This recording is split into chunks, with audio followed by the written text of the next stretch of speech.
Assalamualaikum warahmatullahi wabarakatuh. Kami dari kelompok 8 yang terdiri dari saya, Erika Safitri, dan rekan saya, Eka Sari.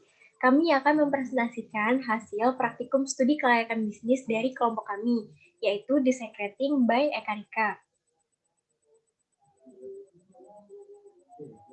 Untuk studi kelayakan bisnis ini, kami akan membahas 11 aspek. Yang pertama yaitu riset pasar. Analisis riset pasar. Kami melakukan riset pasar melalui Google Form yang kami sebar ke beberapa responden dan kami mendapatkan hasil yang pertama yaitu sebaran target pasar. Sebaran target pasar yang kami peroleh yaitu terdapat di beberapa kota di Indonesia dan yang paling banyak terdapat pada kota Tangerang Selatan. Yang kedua ada hasil riset untuk produk food and beverage. Untuk produk food and beverage ini kami memberikan 3 pilihan produk, yaitu yang pertama ada cimol mercon, ada cookies, lalu pai susu. Dari ketiga pilihan ini, cimol merconlah produk yang paling banyak diminati oleh responden kami. Lalu ada hasil riset untuk produk fashion. Untuk produk fashion ini kami juga memberikan 3 pilihan untuk para responden, yaitu yang pertama ada tote bag, yang kedua ada sweater unisex, dan yang ketiga ada hijab. Dan sweater unisex ini merupakan produk yang paling diminati oleh responden kami. Selanjutnya, dari hasil riset pasar tersebut, kami menetapkan skala prioritas. Yang pertama ada sweater unisex, yang kedua ada cimol mercon, dan yang ketiga ada hijab. Aspek yang kedua yaitu menentukan produk berdasarkan hasil riset pasar. Pada aspek sebelumnya, kami telah memberikan hasil riset pasar yang telah kami lakukan dan juga skala prioritas yang telah kami tetapkan. Berdasarkan hasil riset yang telah kami lakukan dan skala prioritas kami memilih produk berupa sweater unisex.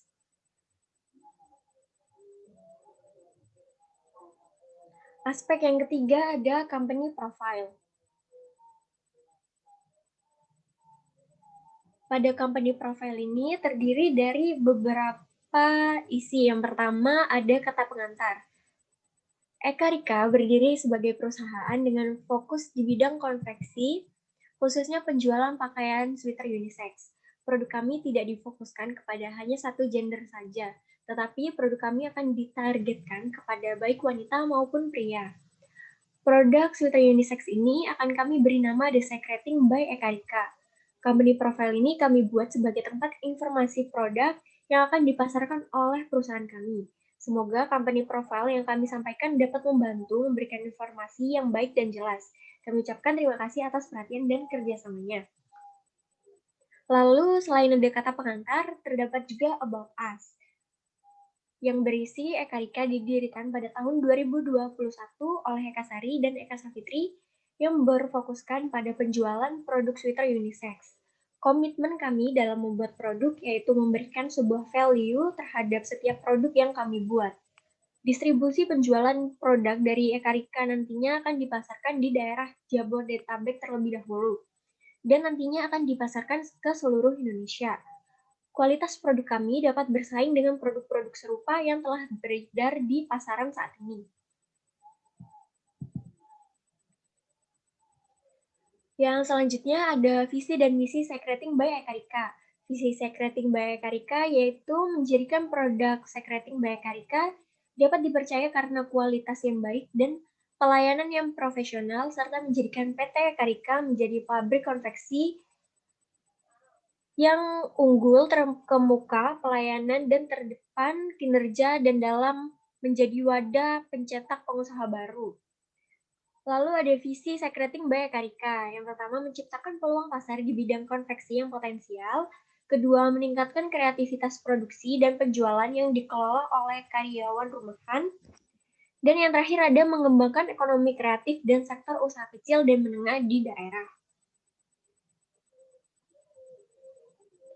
Selanjutnya ada anggota tim. Anggota tim Sekretariat Baya Karika terdiri dari owner, bagian PPIC, bagian produksi, bagian marketing, dan bagian administrasi dan keuangan. Untuk setiap bagian ini ada kepala bagiannya masing-masing dan juga ada staf bagian masing-masing seperti staf PPIC, lalu bagian produksi terdapat beberapa staf, marketing, dan juga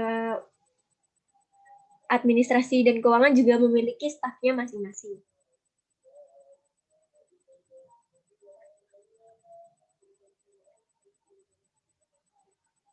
Selanjutnya ada produk atau jasa. Secreting by Karika merupakan sweater unisex dengan berbagai macam desain dan berbagai macam warna. Kami dapat memberikan value terhadap setiap desain yang kami buat. Selain keunikan desain dari produk kami juga menyediakan berbagai macam warna pilihan untuk pelanggan agar dapat memilih warna yang cocok untuk dirinya di setiap desainnya. Ukuran yang kami tawarkan juga berbagai macam, mulai dari XS, S, M, L, XL, dan juga all size hingga oversize. Produk yang kami tawarkan tentunya merupakan produk terbaik yang nyaman dipakai baik wanita maupun pria. Selanjutnya ada YS. Karena kami menghadirkan produk fashion berupa sweater unisex yang dapat dipakai baik wanita maupun pria, kami juga hadir dalam berbagai ukuran serta warna yang dapat dipilih sesuai kebutuhan.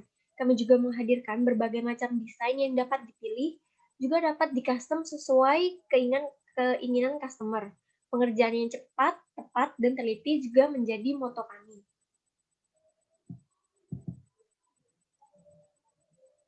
Galeri foto. Kami memiliki berbagai macam produk, yaitu yang pertama ada sweater polos, lalu ada sweater motif, dan juga bisa custom, seperti yang tertera pada galeri foto ini, yang merupakan contoh dari produk kami.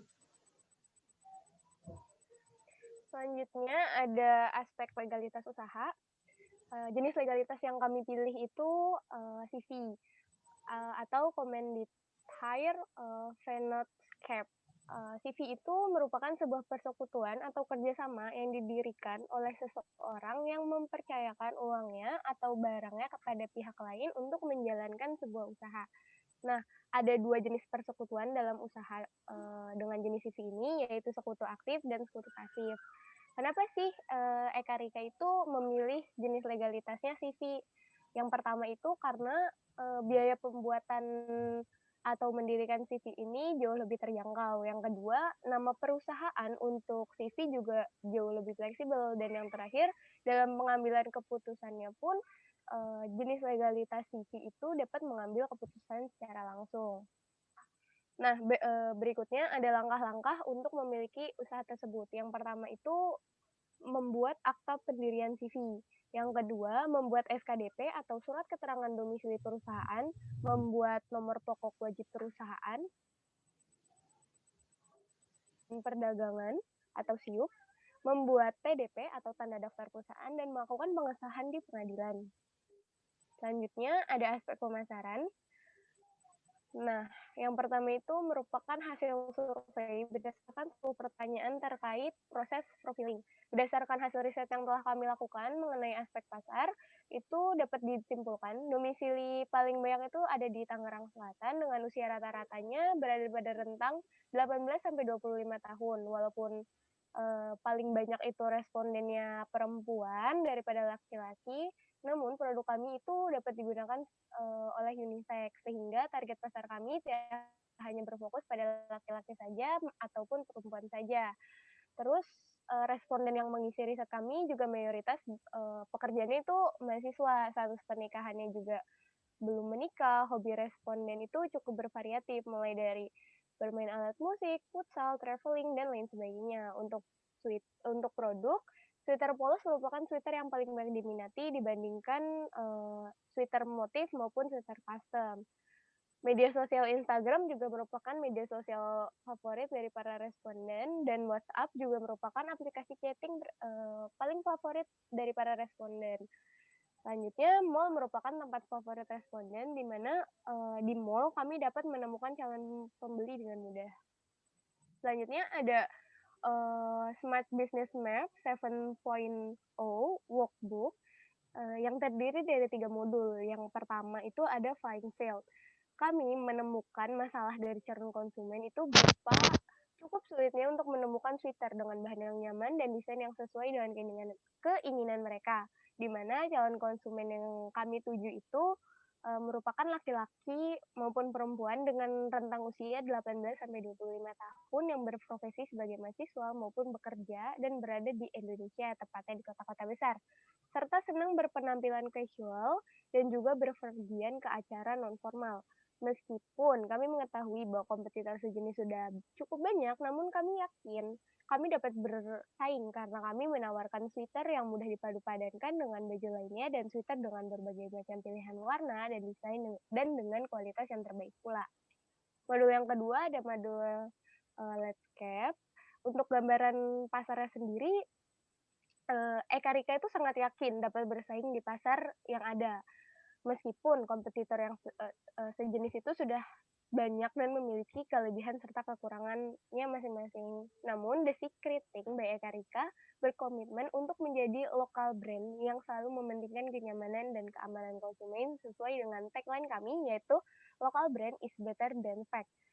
Kami menawarkan dan menjanjikan sweater dengan harga yang terjangkau namun dengan kualitas terbaik, baik dari segi bahan maupun desain yang dapat kami berikan. Adapun rencana dalam membangun awareness antara lain memanfaatkan jasa influencer untuk mengenalkan produk kami, dan juga untuk membuat para pelanggan mau dan tertarik untuk mencoba dengan cara memberikan testimoni yang terbaik. Untuk jalur pemasaran via offline, kami akan membangun konveksi dan outlet penjualan, dan untuk online-nya kami dapat dengan mudah ditemukan di berbagai sosial media dan beberapa marketplace. Modul yang terakhir ada operational profitability. Untuk meningkatkan profitabilitas operasional, perusahaan kami selalu berusaha memberikan segala yang terbaik. Kami merencanakan beberapa strategi guna meningkatkan penghasilan dengan membangun 5 outlet di beberapa kota besar, khususnya di Jabodetabek, membuat program diskon untuk hari-hari tertentu, dan juga mengendorse beberapa influencer. Mengeluarkan warna dan motif atau desain seasonal tiap bulan dengan stok yang limited edition dan hanya didapatkan pada bulan tertentu atau bulan itu saja, memberikan diskon sekitar 5% untuk pembelian minimum 3 piece, membuat program reseller di mana dengan harga yang jauh lebih terjangkau dengan minimum pembelanjaan. Selain itu, guna untuk mengelola biaya, kami merencanakan untuk membuat struktur organisasi yang ramping dan efisien pada manajemen konveksi dan outlet kami. Mencatat setiap transaksi maupun arus keluar masuknya uang dengan baik, melakukan pembukuan secara manual, Excel, maupun dengan aplikasi pencatatan. Selain itu, CV Eka Rika juga akan mencari vendor dan menjalin kerjasama jangka panjang dengan mereka, mengontrol kesesuaian dengan spesifikasi tertulis dan quality control pada penerimaan gudang, dan menjalin kontrak dengan jumlah yang fleksibel pada seluruh vendor. Nah, untuk desain kemasan Eka Rika sendiri itu dalam bentuk box, karena kami ingin mengurangi penggunaan sampah plastik. Aspek selanjutnya yaitu ada forecasting atau peramalan.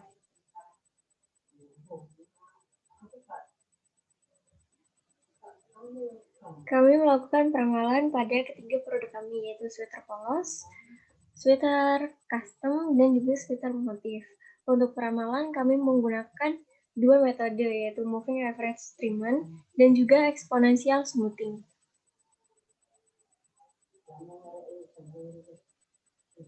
Dapat dilihat, kami juga menghitung tracking signal dari seluruh produk kami. Kami menggunakan tracking signal dengan metode exponential smoothing karena ya dari hasil yang telah kami hitung berdasarkan dua metode tadi, yaitu moving average treatment dan juga exponential smoothing. Metode yang menggunakan Kan exponential smoothing menghasilkan nilai error yang lebih kecil daripada moving average treatment. Maka dari itu kami menggunakan exponential smoothing untuk ketiga produk kami. Aspek selanjutnya yaitu aspek teknis dan teknologi.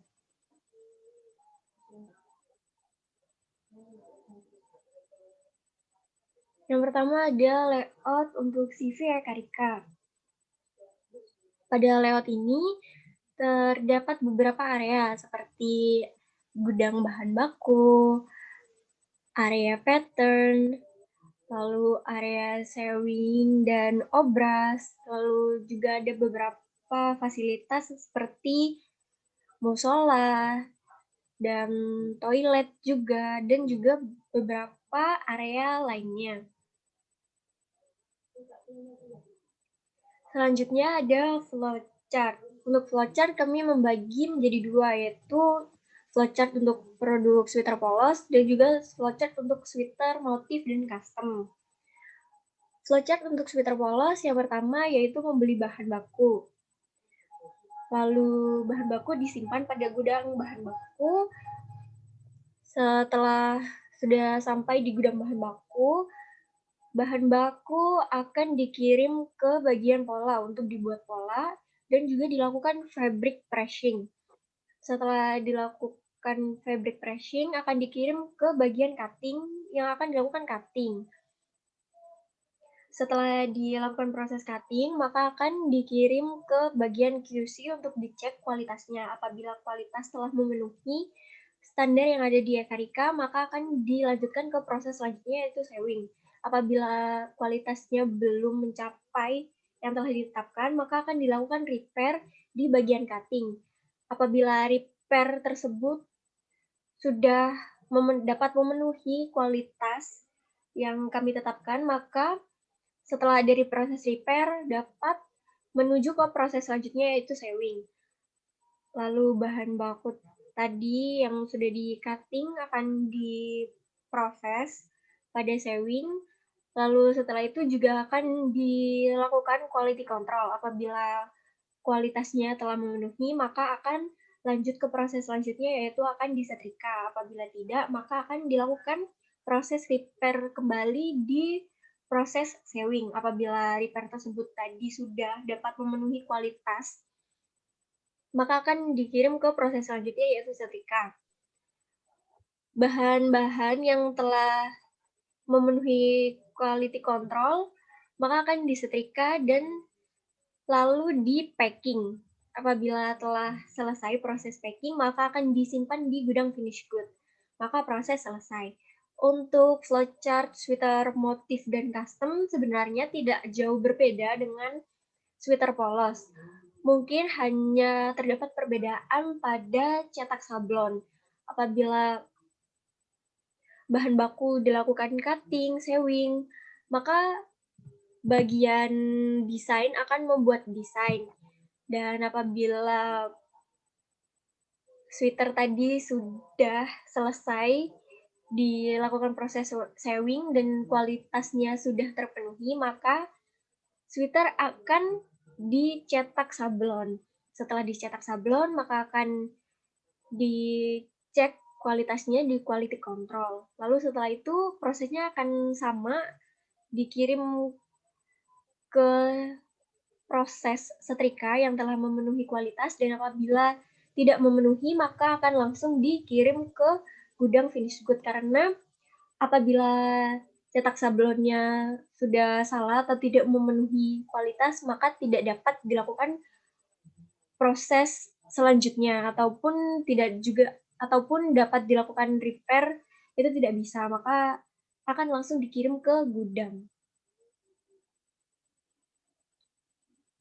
Selanjutnya ada Operation Chart Process atau OPC. Untuk OPC ini kami juga membagi menjadi dua, yaitu untuk sweater polos dan juga sweater custom dan motif. Pada OPC ini terdapat informasi-informasi yang dibutuhkan, seperti apa saja prosesnya, lalu juga waktunya.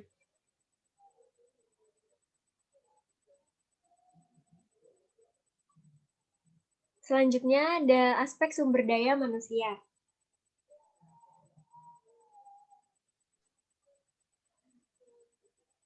Di aspek sumber daya manusia ini terdapat struktur organisasi perusahaan. Di struktur organisasi ini terdapat owner, lalu bagian PPIC, bagian produksi, bagian marketing, bagian administrasi, dan keuangan. Untuk bagian PPIC, marketing, dan bagian administrasi dan keuangan terdapat staf di masing-masing bagian. Kecuali untuk bagian produksi terdapat beberapa bagian seperti pembuatan dan pemotongan pola, penjahitan, desain dan sablon, helper, finishing dan QC, lalu packing.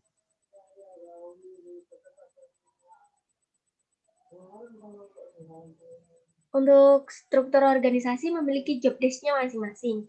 Yang pertama ada job desk untuk owner, yaitu mengatur dan mengkoordinasi seluruh departemen yang ada di perusahaan, bertanggung jawab atas seluruh hasil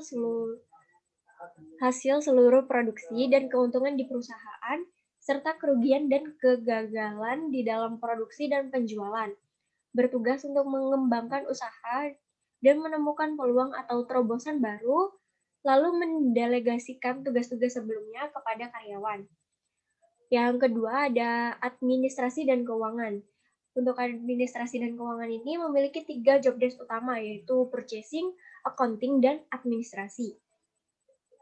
Untuk bagian marketing, mempunyai tugas utama yaitu melakukan penjualan produk, dapat meyakinkan pelanggan atas manfaat dan keunggulan produk yang ditawarkan, dapat meyakinkan calon pelanggan yang ragu dalam mengambil keputusan, lalu mengelola dan menyelesaikan keluhan pelanggan. Untuk bagian PPIC mempunyai tugas yaitu menerima order dari marketing dan membuat rencana produksi sesuai order yang diterima. Membuat rencana pengadaan bahan berdasarkan forecast dari marketing dengan memperhatikan kondisi stok dengan menghitung kebutuhan material produksi menurut standar stok yang ideal. Lalu yang terakhir ada bagian produksi, yaitu bertugas dan bertanggung jawab mengerjakan dan menyelesaikan order dari PPIC sesuai dengan waktu yang telah ditentukan.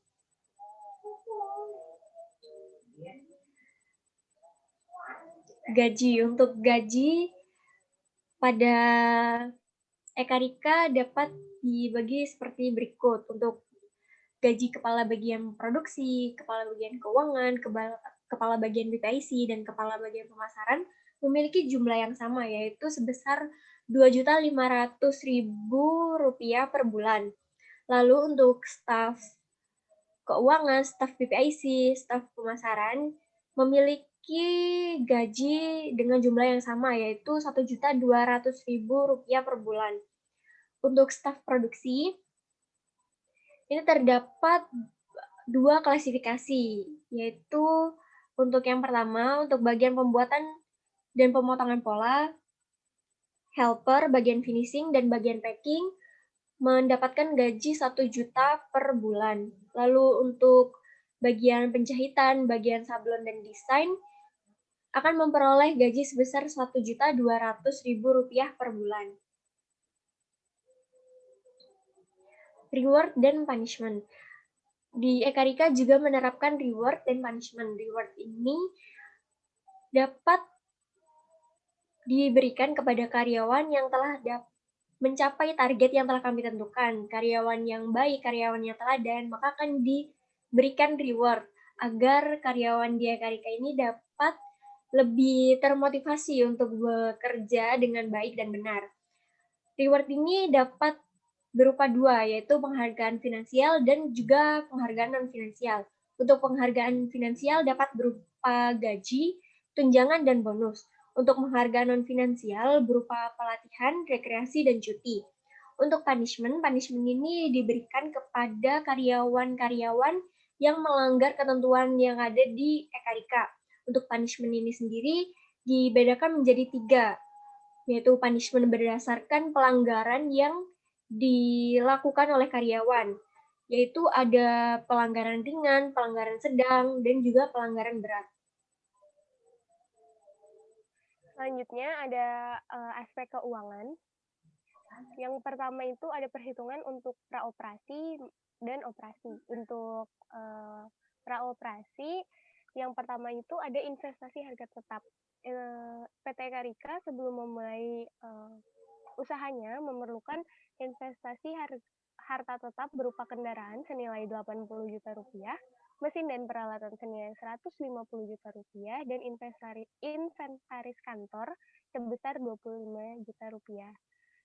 Selain itu juga investasi harta tak berwujud berupa biaya praoperasi sebesar 25 juta rupiah, sehingga total biaya investasi yang dibutuhkan sebelum memulai suatu usaha CVE Karika itu membutuhkan total sebesar 280 juta rupiah yang terbagi pada modal sendiri sebesar 125 juta rupiah dan kredit atau pinjaman sebesar 155 juta rupiah. Dan modal kerjanya senilai 31.800.000 rupiah. Selanjutnya ada kebutuhan modal kerja untuk operasinya. Yang pertama itu ada untuk biaya produksi yang terdiri dari biaya bahan baku, upah tenaga kerja, maupun biaya umum produksi senilai Rp173.400.000. Biaya usaha yang terdiri dari gaji staf yang bekerja di CVE Karika, suplai ATK, biaya sewa dengan total Rp208.200.000, sehingga total biaya operasi per tahun yang dibutuhkan itu senilai Rp31.600.000 dengan kebutuhan modal kerja awalnya Rp31.800.000. Nah, berikut kami lampirkan laporan laba ruginya. Nah, pada laporan laba rugi itu ada rencana penjualan.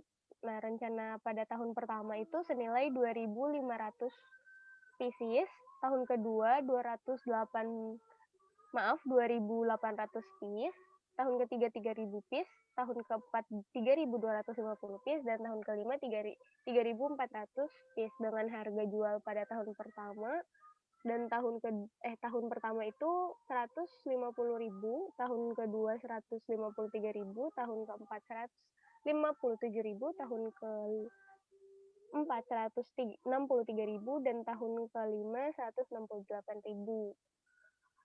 Nah, sehingga total biaya usaha untuk tahun pertama itu tahun kelima terlampir, dan laba kotor dan laba bersihnya juga terlampir.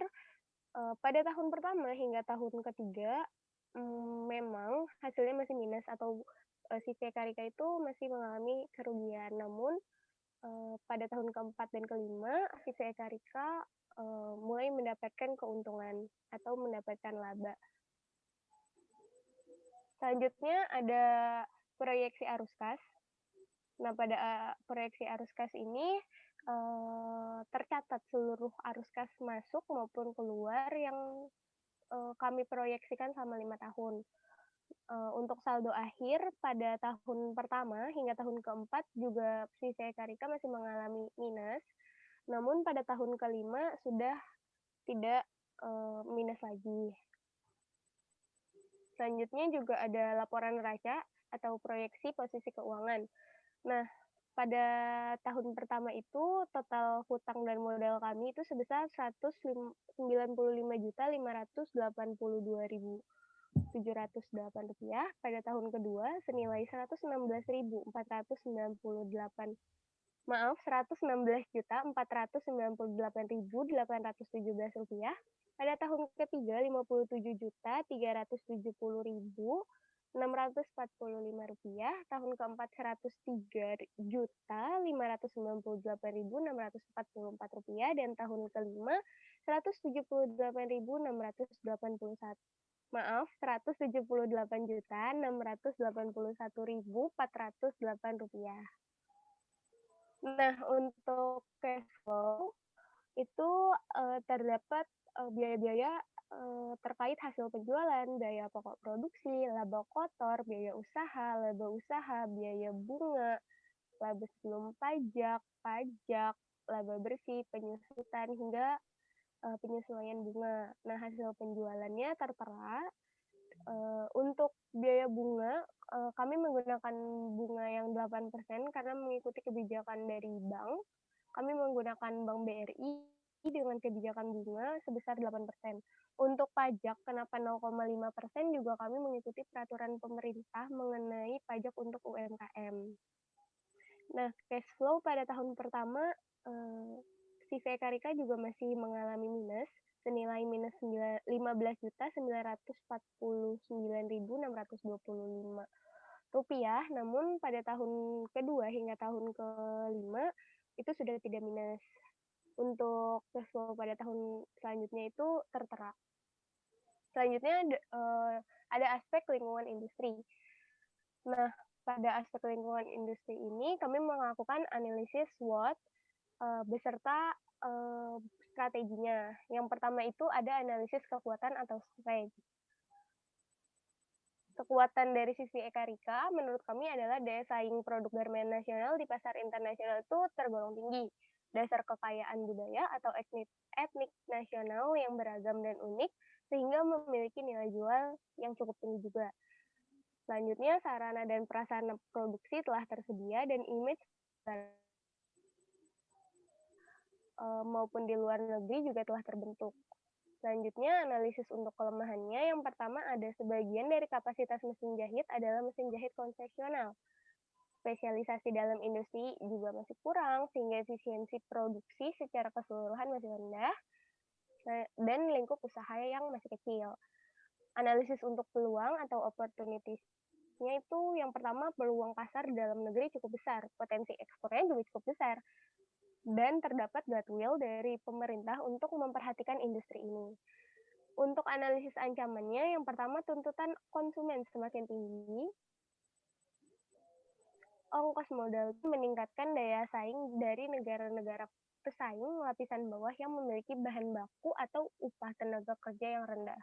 Untuk itu, kami juga telah mempersiapkan beberapa strategi. Yang pertama itu strategi SO atau Stretch Opportunities. Yang pertama, mencari peluang terbaik agar dapat bertahan di persaingan produk garmen dan memanfaatkan potensi ekspor sekaligus mengenalkan budaya atau etnik nasional dari Indonesia. Strategi yang kedua itu ada strategi kekuatan dengan ancaman.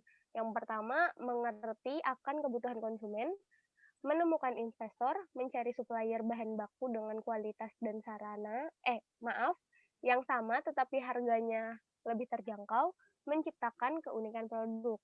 Strategi yang ketiga itu ada weakness opportunity, yang dimana kami akan memanfaatkan peluang pasar dan potensi ekspor untuk menambah laba kan meningkatkannya guna kapasitas meningkatkan guna kapasitas mesin dan memperluas lingkup usaha. Menambah atau mencari arahan dari spesialisasi untuk meningkatkan efisiensi produk agar dapat memanfaatkan peluang pasar dan ekspor dengan baik. Dan strategi yang terakhir adalah weakness trade, di mana kami akan meningkatkan kapasitas mesin agar dapat memenuhi tuntutan konsumen, meningkatkan lingkup usaha guna menambah laba agar ongkos modal untuk produksi dapat terpenuhi, dan menambah atau mencari arahan spesialisasi untuk meningkatkan efisiensi produk agar dapat meningkatkan daya saing. Nah, selanjutnya ada dampak-dampak yang ditimbulkan dari pendirian CV Eka Rika di lingkungan sekitar.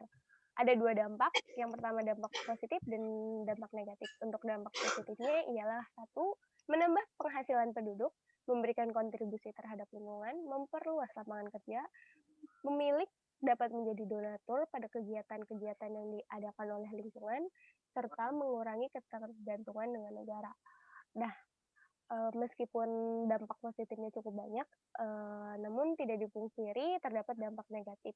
Di antaranya terjadinya arus urbanisasi, adanya sifat konsumerisme dari para penduduk, terjadinya polusi suara selama proses produksi, dan cara hidup masyarakat yang berubah. Selanjutnya ada aspek kriteria investasi. Aspek ini merupakan aspek terakhir dalam rencana pembuatan bisnis atau business plan. Yang pertama itu ada net present value. Kami menggunakan diskon faktor sebesar 8% untuk menghitung net present value, sehingga didapat nilai net present value sebesar Rp19.746.730. Dan yang kedua ada internal rate of return. Nah, untuk IRR kami menggunakan rate bunga yang pertama sebesar 8%, rate bunga yang kedua itu 15%. Dan kami mendapatkan nilai internal rate of return sebesar 11,35%. Yang ketiga ada profitability index atau PI, yang didapati dengan rumus present value proses dibagi dengan present value investasi. Nah, nilai PI yang kami dapatkan itu senilai 1,13. PI untuk Sisi Ekarika ini dinyatakan layak karena lebih dari 0%. Selanjutnya ada PBP, BEP, dan ARR.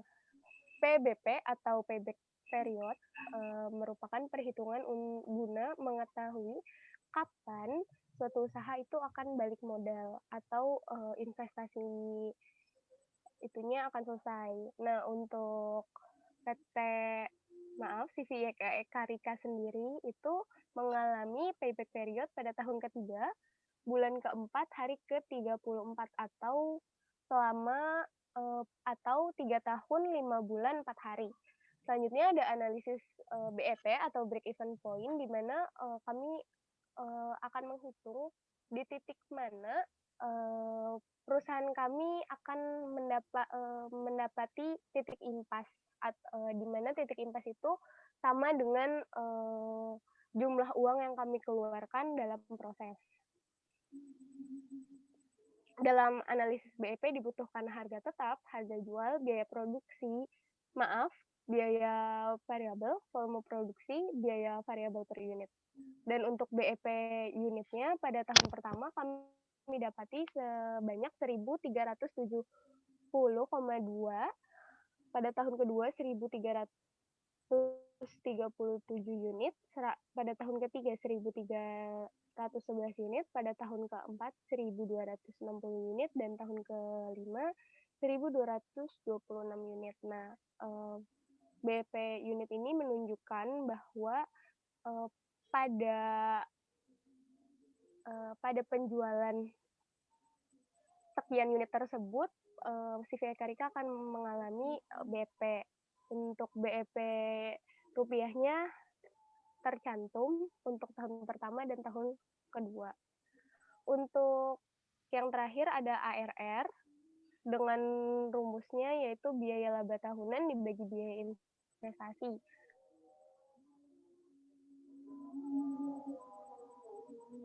Untuk ARR tahun pertama yaitu untuk tahun pertama minus 202,99%, tahun kedua minus 86,218%, tahun ketiga minus 23,464%, dan tahun keempat dan kelima itu sudah tidak minus dengan perolehan ARR sebesar 145,317% untuk tahun keempat dan 236,109% untuk tahun kelima.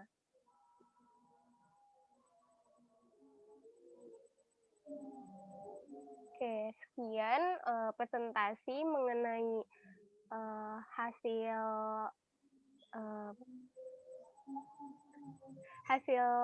UAS untuk studi kelayakan bisnis praktikum dari kelompok 8. Kurang lebihnya mohon maaf. Wassalamualaikum warahmatullahi wabarakatuh.